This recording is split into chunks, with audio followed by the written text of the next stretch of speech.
बहुत दिनों से स्कूटी का उपयोग नहीं होने से विचार आया OLX पे बेच दें। कीमत 30,000 डाल दी। बहुत ऑफर आए, 15 से 28,000 तक। एक का 29,000 का प्रस्ताव आया, उसे भी वेटिंग में रखा।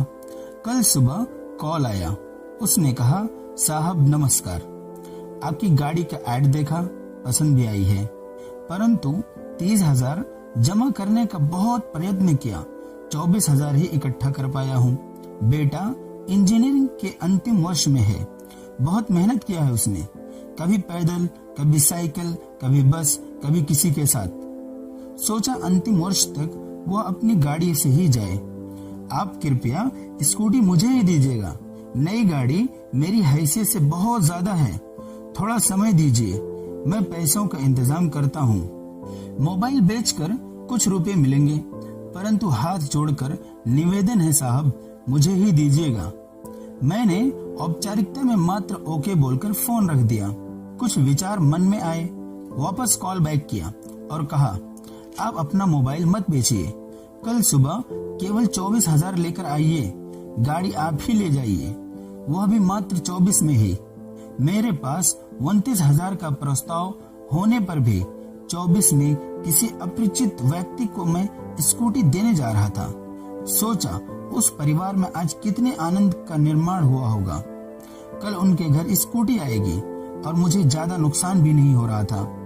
ईश्वर ने बहुत दिया है और सबसे बड़ा धन समाधान है जो कूट कूट कर दिया है। अगली सुबह उसने कम से कम 6-7 बार फोन किया, साहब कितने बजे आऊं, आपका समय तो नहीं खराब होगा, पक्का लेने आऊं, बेटे को लेकर या अकेले आऊं, पर साहब गाड़ी किसी और को नहीं दीजिएगा।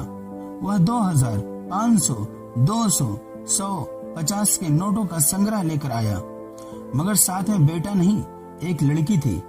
नोट देखकर ऐसा लगा पता नहीं कहां कहां से निकाल कर या मांग कर या इकट्ठा कर ये पैसे लाया है। वह लड़की एकदम आतुरता और कृतज्ञता से स्कूटी को देख रही थी।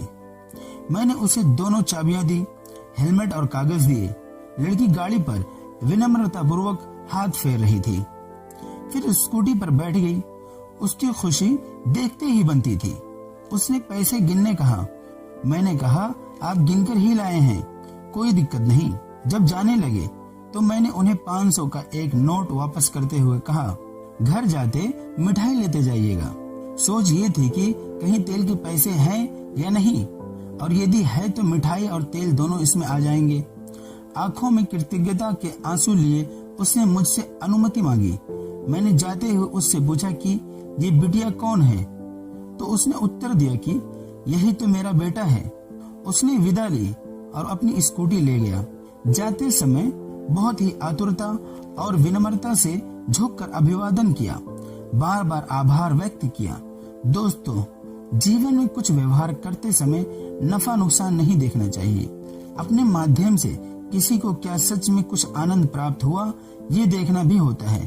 कहानी पसंद आए तो कृपया चैनल को सब्सक्राइब और वीडियो को लाइक जरूर करें और कमेंट में अपना सुझाव व्यक्त करें। थैंक यू, शुक्रिया।